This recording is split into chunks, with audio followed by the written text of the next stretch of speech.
Michael Faraday. Michael Faraday, FRS, was an English scientist who contributed to the fields of electromagnetism and electrochemistry. His main discoveries include those of electromagnetic induction, diamagnetism and electrolysis. Although Faraday received little formal education, he was one of the most influential scientists in history. It was by his research on the magnetic field around a conductor carrying a direct current that Faraday established the basis for the concept of the electromagnetic field in physics. Faraday also established that magnetism could affect rays of light and that there was an underlying relationship between the two phenomena.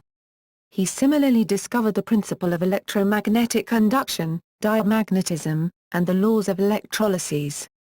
His inventions of electromagnetic rotary devices formed the foundation of electric motor technology, and it was largely due to his efforts that electricity became practical for use in technology.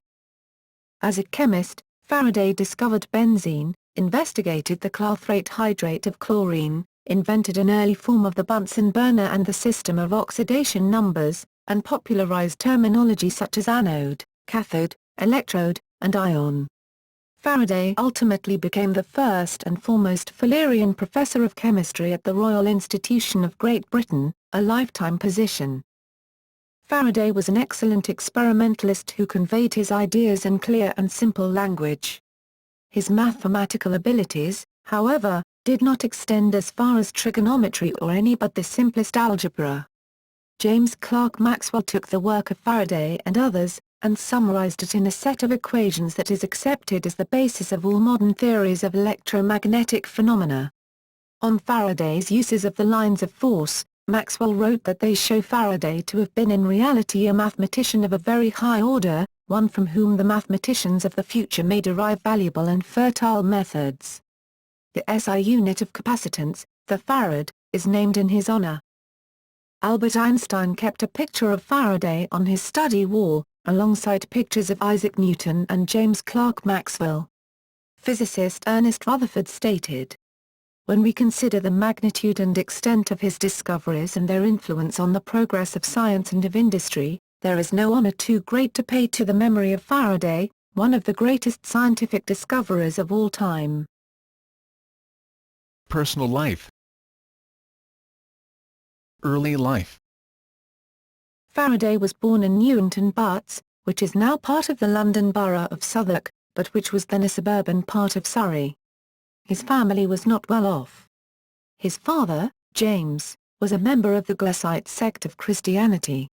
James Faraday moved his wife and two children to London during the winter of 1790 from Athgill in Westmoreland, where he had been an apprentice to the village blacksmith. Michael was born the autumn of that year. The young Michael Faraday, who was the third of four children, having only the most basic school education, had to educate himself. At 14 he became the apprentice to George Rybe, a local bookbinder and bookseller in Blandford Street. During his 7-year apprenticeship he read many books, including Isaac Watts' The Improvement of the Mind, and he enthusiastically implemented the principles and suggestions contained therein. At this time he also developed an interest in science, especially in electricity. Faraday was particularly inspired by the book Conversations on Chemistry by Jane Marcet. Adult life. In 1812, at the age of 20, and at the end of his apprenticeship, Faraday attended lectures by the eminent English chemist Humphry Davy of the Royal Institution and Royal Society, and John Tatum, founder of the City Philosophical Society. Many of the tickets for these lectures were given to Faraday by William Dance, who was one of the founders of the Royal Philharmonic Society. Faraday subsequently sent Davy a 300-page book based on notes that he had taken during these lectures.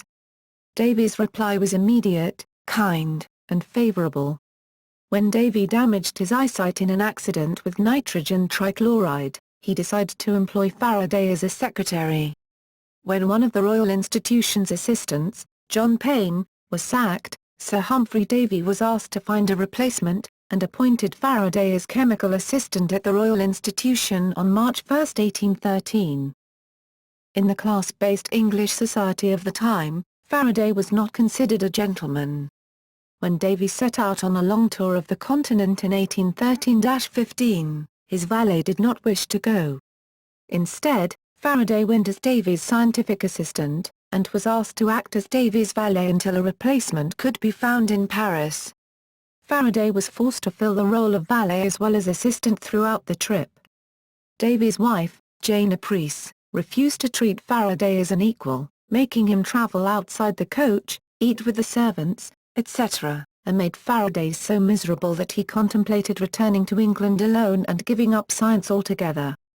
The trip did, however, give him access to the scientific elite of Europe and exposed him to a host of stimulating ideas. Faraday married Sarah Barnard, 1800–1879, on June 12, 1821. They met through their families at the Sandemanian Church, and he confessed his faith to the Sandemanian congregation the month after they were married. They had no children. Faraday was a devout Christian. His Sandemanian denomination was an offshoot of the Church of Scotland. Well after his marriage, he served as deacon and for 2 terms as an elder in the meeting house of his youth. His church was located at Paul's Alley in the Barbican. This meeting house was relocated in 1862 to Barnsbury Grove, Islington. This North London location was where Faraday served the final 2 years of his second term as elder prior to his resignation from that post. Biographers have noted that a strong sense of the unity of God and nature pervaded Faraday's life and work. Later life. In June 1832, the University of Oxford granted Faraday a Doctor of Civil Law degree, honorary. During his lifetime, Faraday rejected a knighthood and twice refused to become president of the Royal Society. Faraday was elected a foreign member of the Royal Swedish Academy of Sciences in 1838, and was one of 8 foreign members elected to the French Academy of Sciences in 1844. In 1848, as a result of representations by the Prince Consort, Michael Faraday was awarded a Grace and Favour house in Hampton Court in Middlesex, free of all expenses or upkeep. This was the Master Mason's house, later called Faraday House, and now number 37 Hampton Court Road. In 1858 Faraday retired to live there. When asked by the British government to advise on the production of chemical weapons for use in the Crimean War, 1853–1856, Faraday refused to participate citing ethical reasons. Faraday died at his house at Hampton Court on August 25, 1867, aged 75 years and 11 months. He had previously turned down burial in Westminster Abbey, but he has a memorial plaque there, near Isaac Newton's tomb.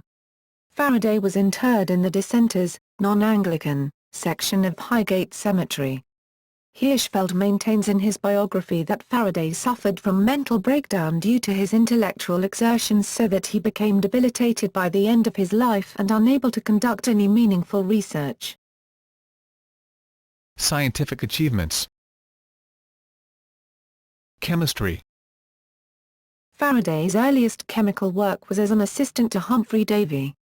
Faraday was specifically involved in the study of chlorine.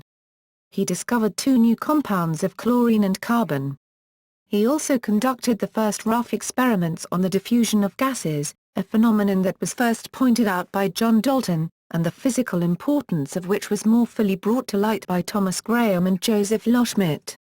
Faraday succeeded in liquefying several gases, investigated the alloys of steel, and produced several new kinds of glass intended for optical purposes. A specimen of one of these heavy glasses subsequently became historically important. When the glass was placed in a magnetic field, Faraday determined the rotation of the plane of polarization of light. This specimen was also the first substance found to be repelled by the poles of a magnet. Faraday invented an early form of what was to become the Bunsen burner, which is in practical use in science laboratories around the world as a convenient source of heat. Faraday worked extensively in the field of chemistry, discovering chemical substances such as benzene, which he called bicarbonate of hydrogen, and liquefying gases such as chlorine. The liquefying of gases helped to establish that gases are the vapors of liquids possessing a very low boiling point, and gave a more solid basis to the concept of molecular aggregation. In 1820 Faraday reported the first synthesis of compounds made from carbon and chlorine, C2Cl6 and C2Cl4, and published his results the following year. Faraday also determined the composition of the chlorine clathrate hydrate, which had been discovered by Humphrey Davy in 1810. Faraday is also responsible for discovering the laws of electrolysis, and for popularizing terminology such as anode, cathode, electrode, and ion, terms proposed in large part by William Whewell. Faraday was the first to report what later came to be called metallic nanoparticles. In 1847 he discovered that the optical properties of gold colloids differed from those of the corresponding bulk metal. This was probably the first reported observation of the effects of quantum size, and might be considered to be the birth of nanoscience. Electricity and magnetism. Faraday is best known for his work regarding electricity and magnetism. His first recorded experiment was the construction of a voltaic pile with 7 halfpenny coins, stacked together with 7 discs of sheet zinc, and 6 pieces of paper moistened with salt water. With this pile he decomposed sulfate of magnesia, first letter to Abbott, July 12, 1812. In 1821, soon after the Danish physicist and chemist Hans Christian Ørsted discovered the phenomenon of electromagnetism, Davy and British scientist William Hyde Wollaston tried, but failed, to design an electric motor. Faraday, having discussed the problem with the two men, went on to build 2 devices to produce what he called electromagnetic rotation. One of these, now known as the homopolar motor, caused a continuous circular motion that was engendered by the circular magnetic force around a wire that extended into a pool of mercury wherein was placed a magnet. The wire would then rotate around the magnet if supplied with current from a chemical battery. These experiments and inventions formed the foundation of modern electromagnetic technology. In his excitement, Faraday published results without acknowledging his work with either Wollaston or Davy. The resulting controversy within the Royal Society strained his mentor relationship with Davy and may well have contributed to Faraday's assignment to other activities, which consequently prevented his involvement in electromagnetic research for several years. From his initial discovery in 1821, Faraday continued his laboratory work, exploring electromagnetic properties of materials and developing requisite experience. In 1824, Faraday briefly set up a circuit to study whether a magnetic field could regulate the flow of a current in an adjacent wire, but he found no such relationship. This experiment followed similar work conducted with light and magnets 3 years earlier that yielded identical results. During the next 7 years, Faraday spent much of his time perfecting his recipe for optical quality, heavy, glass, borosilicate of lead, which he used in his future studies connecting light with magnetism. In his spare time, Faraday continued publishing his experimental work on optics and electromagnetism. He conducted correspondence with scientists whom he had met on his journeys across Europe with Davy, and who were also working on electromagnetism. 2 years after the death of Davy, in 1831, he began his great series of experiments in which he discovered electromagnetic induction, recording in his laboratory diary on October 28, 1831 he was making many experiments with the great magnet of the Royal Society. Faraday's breakthrough came when he wrapped 2 insulated coils of wire around an iron ring, and found that upon passing a current through one coil a momentary current was induced in the other coil. This phenomenon is now known as mutual induction. The iron ring coil apparatus is still on display at the Royal Institution.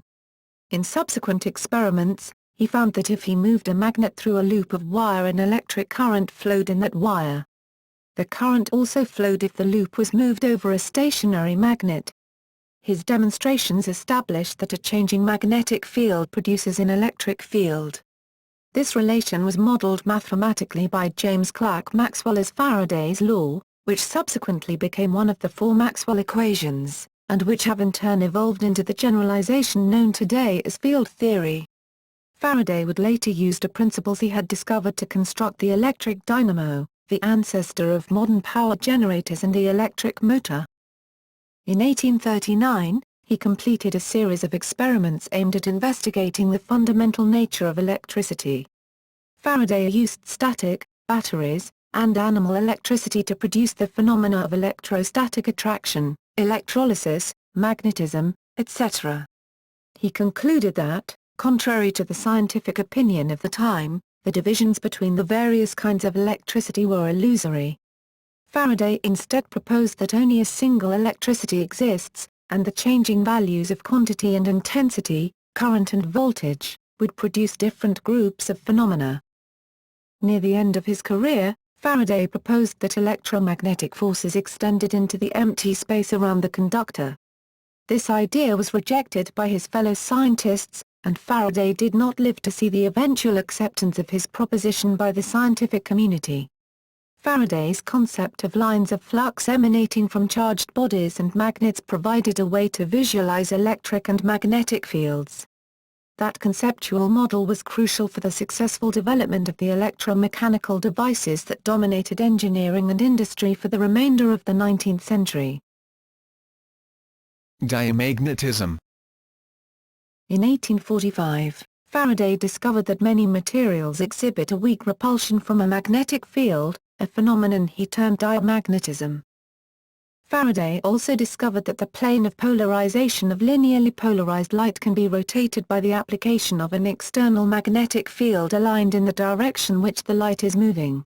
This is now termed the Faraday effect. He wrote in his notebook, "I have at last succeeded in illuminating a magnetic curve or line of force and in magnetizing a ray of light."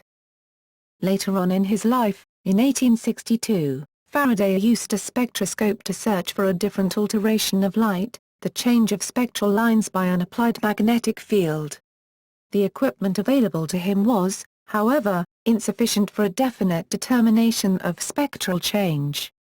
Peter Zeeman later used an improved apparatus to study the same phenomenon, publishing his results in 1897 and receiving the 1902 Nobel Prize in Physics for his success. In both his 1897 paper and his Nobel acceptance speech, Zeeman made reference to Faraday's work.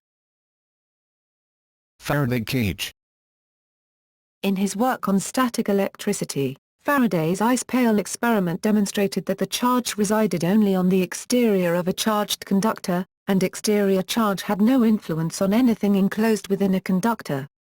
This is because the exterior charges redistribute such that the interior fields due to them cancel. This shielding effect is used in what is now known as a Faraday cage. Royal Institution and Public Service. Faraday had a long association with the Royal Institution of Great Britain. He was appointed Assistant Superintendent of the House of the Royal Institution in 1821. He was elected a member of the Royal Society in 1824. In 1825, he became director of the laboratory of the Royal Institution. 6 years later, in 1833, Faraday became the first Fullerian Professor of Chemistry at the Royal Institution of Great Britain, a position to which he was appointed for life without the obligation to deliver lectures. His sponsor and mentor was John "Mad Jack" Fuller, who created the position at the Royal Institution for Faraday. Beyond his scientific research into areas such as chemistry, electricity, and magnetism at the Royal Institution, Faraday undertook numerous, and often time-consuming, service projects for private enterprise and the British government.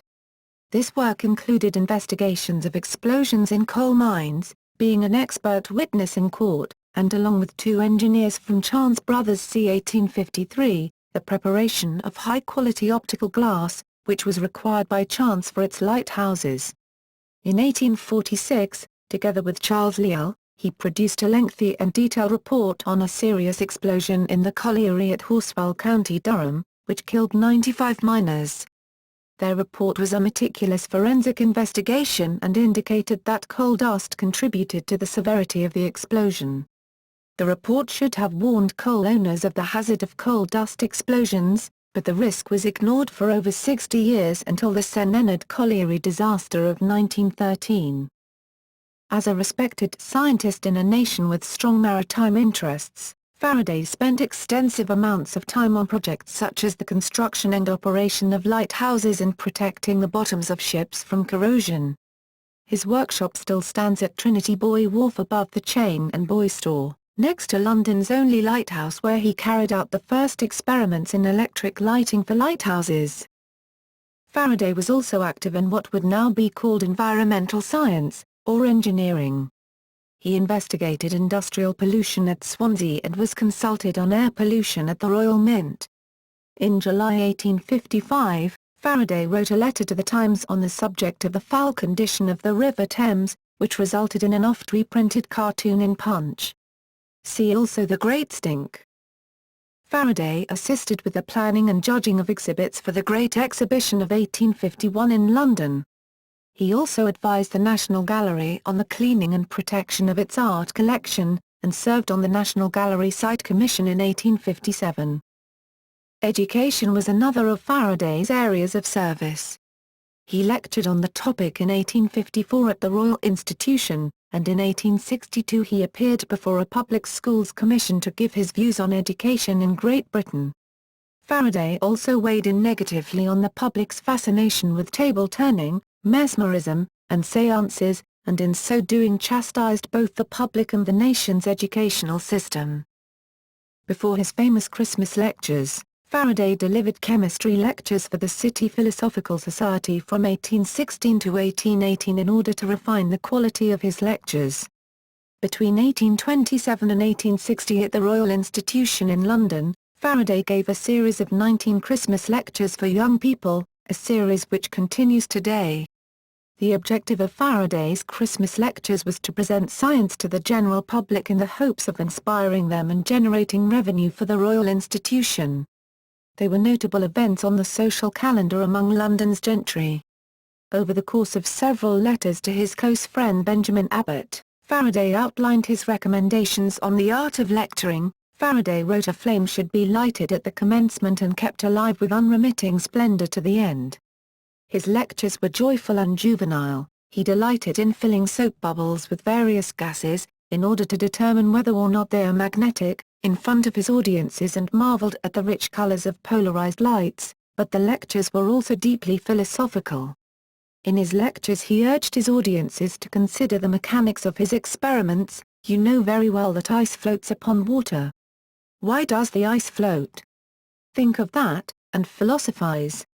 His subjects included 1827 chemistry, 1829 electricity, 1832 chemistry, 1835 electricity, 1837 chemistry, 1841 the rudiments of chemistry, 1843 first principles of electricity, 1845 the rudiments of chemistry, 1848 the chemical history of a candle, 1851 attractive forces, 1852 chemistry, 1853 voltaic electricity, 1854 the chemistry of combustion, 1855 the distinctive properties of the common metals, 1856 attractive forces, 1857 static electricity, 1858 the metallic properties, 1859 the various forces of matter and their relations to each other, 1860 the chemical history of a candle.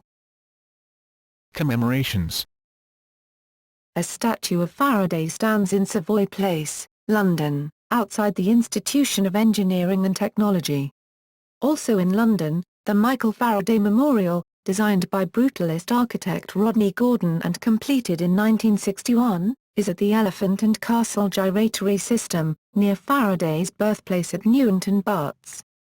Faraday's school is located on Trinity Buoy Wharf where his workshop still stands above the Chain and Buoy store, next to London's only lighthouse. Faraday Gardens is a small park in Walworth, London, not far from his birthplace at Newington Butts. This park lies within the local council ward of Faraday in the London Borough of Southwark. Michael Faraday Primary School is situated on the Aylesbury Estate in Walworth. A building at London South Bank University, which houses the Institute's electrical engineering departments, is named the Faraday Wing, due to its proximity to Faraday's birthplace in Newington Butts. A hall at Loughborough University was named after Faraday in 1960. Near the entrance to its dining hall is a bronze casting, which depicts the symbol of an electrical transformer, and inside there hangs a portrait, both in Faraday's honour. An 8-storey building at the University of Edinburgh's Science and Engineering campus is named for Faraday, as is a recently built hall of accommodation at Brunel University, the main engineering building at Swansea University, and the instructional and experimental physics building at Northern Illinois University. The former UK Faraday station in Antarctica was named after him. Streets named for Faraday can be found in many British cities, for example, London, Fife, Swindon, Basingstoke, Nottingham, Whitby, Kirkby, Crawley, Newbury, Swansea, Aylesbury and Stevenage, as well as in France, Paris, Germany, Hermsdorf, Canada, Quebec, Deep River, Ontario, Ottawa, Ontario, and the United States, Reston, Virginia. A Royal Society of Arts blue plaque, unveiled in 1876, commemorates Faraday at 48 Blandford Street in London's Marylebone district. From 1991 until 2001, Faraday's picture featured on the reverse of Series EPS 20 banknotes issued by the Bank of England. He was shown conducting a lecture at the Royal Institution with the magneto-electric spark apparatus. In 2002, Faraday was ranked number 22 in the BBC's list of the 100 Greatest Britons following a UK-wide vote. The Faraday Institute for Science and Religion derives its name from the scientist, who saw his faith as integral to his scientific research. The logo of the institute is also based on Faraday's discoveries. It was created in 2006 by a $2 million grant from the John Templeton Foundation to carry out academic research, to foster understanding of the interaction between science and religion, and to engage public understanding in both these subject areas. Bibliography. Faraday's books, with the exception of Chemical Manipulation, were collections of scientific papers or transcriptions of lectures. Since his death, Faraday's diary has been published, as have several large volumes of his letters and Faraday's journal from his travels with Davy in 1813 to 1815. Faraday, Michael, 1827. Chemical Manipulation, Being Instructions to Students in Chemistry. John Murray. 2nd ed. 1830, 3rd ed.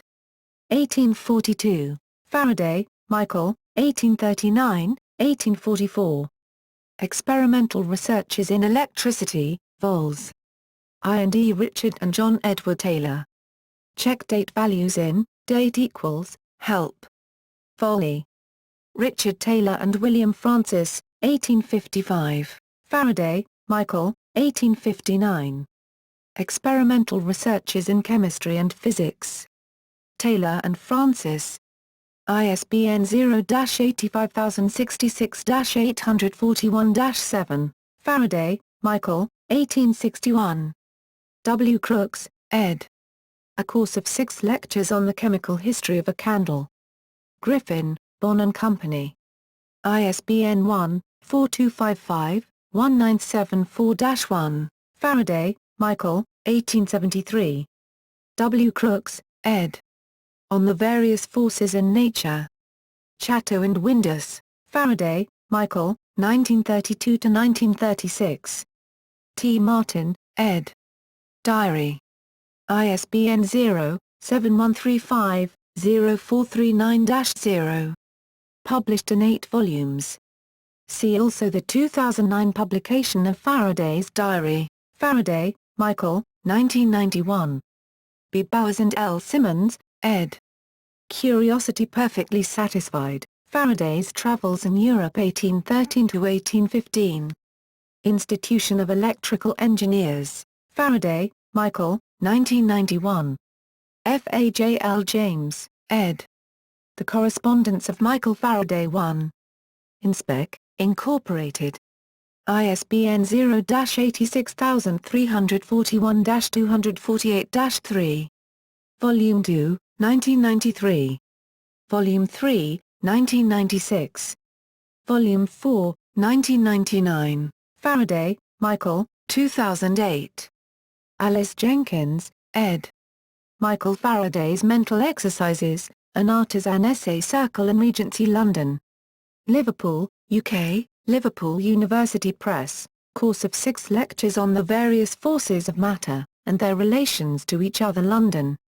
Glasgow, R. Griffin, 1860, The Liquefaction of Gases, Edinburgh, W. F. Clay, 1896, The Letters of Faraday and Schoenbein 1836–1862. With notes, comments and references to contemporary letters. London, Williams and Norgate 1899. Digital edition by the University and State Library Düsseldorf.